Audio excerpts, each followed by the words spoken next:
morning. Good morning.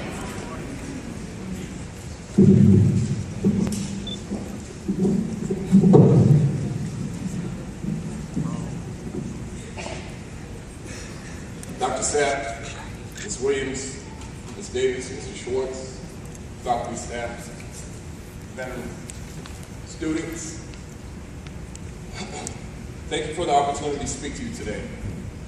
America's Day for Veterans is unique among nations in that we honor those who are with us, reserving Memorial Day for those who have made the ultimate sacrifice.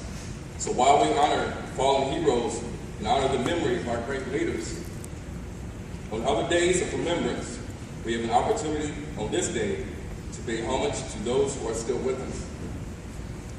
This opportunity is a blessing, and we should exercise it with pride, purpose, and enthusiasm. In November 1919, President Wilson proclaimed November 11th, 1 year after the armistice, ending World War I in 1918 as Armistice Day. The original concept for the celebration was for a day observed with parades and public meetings and a brief suspension of businesses, beginning at 11 a.m. An act approved May 13, 1938 made the 11th of November in each year a legal holiday, a day to be dedicated to the cause of world peace and to be thereafter celebrated and known as Armistice Day. Armistice Day was primarily a day set aside to honor veterans of World War I, but in 1954, after World War II, had required the greatest mobilization of soldiers, sailors, Marines, and airmen in the nation's history. After American forces had fought aggression in Korea, the 83rd Congress, at the urging of the Veterans Service Organizations, amended the Act of 1938 by striking out the word armistice and inserting in its place the word veterans.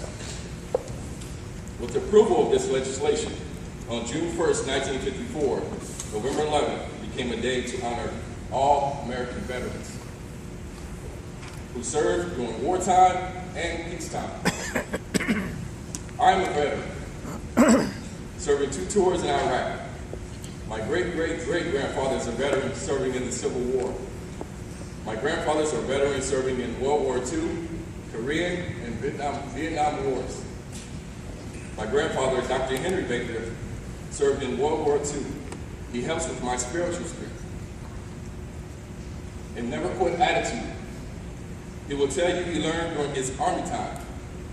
My grandfather, the late Bernard Jordan, who served in 3 branches of the military, serving in the Korean War and Vietnam War, is where I channel my discipline to navigate through everyday life. They are my grandfathers. They were veterans. When I think of Veterans Day, I think of the servicemen and women serving and who have served, who has protected and defended the U.S. Constitution and our way of life.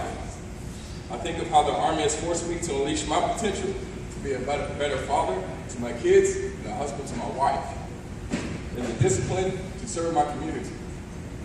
As I look out at all of you today, and some I have talked to about your futures, I say to you, push yourself,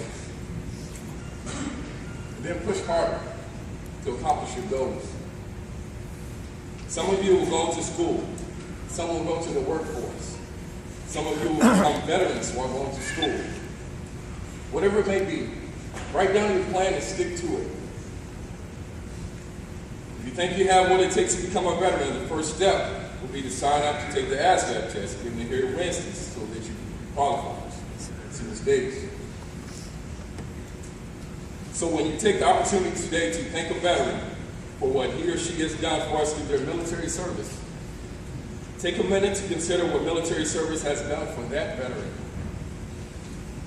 He or she has experienced a pride of accomplishment, a sense of belonging, and a feeling of camaraderie, along with the satisfaction that comes from serving a cause greater than oneself.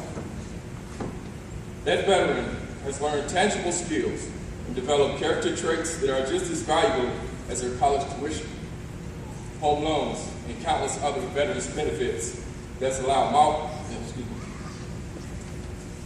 countless other veterans benefits. On this day and every day, let us be thankful for our veterans.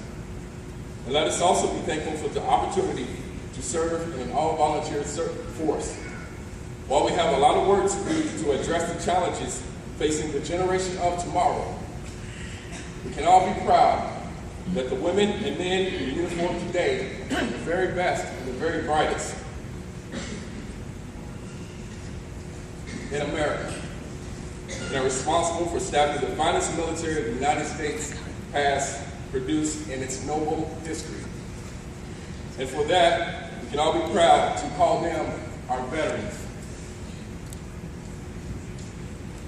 Thank you for being here today. Now go out and thank the veterans.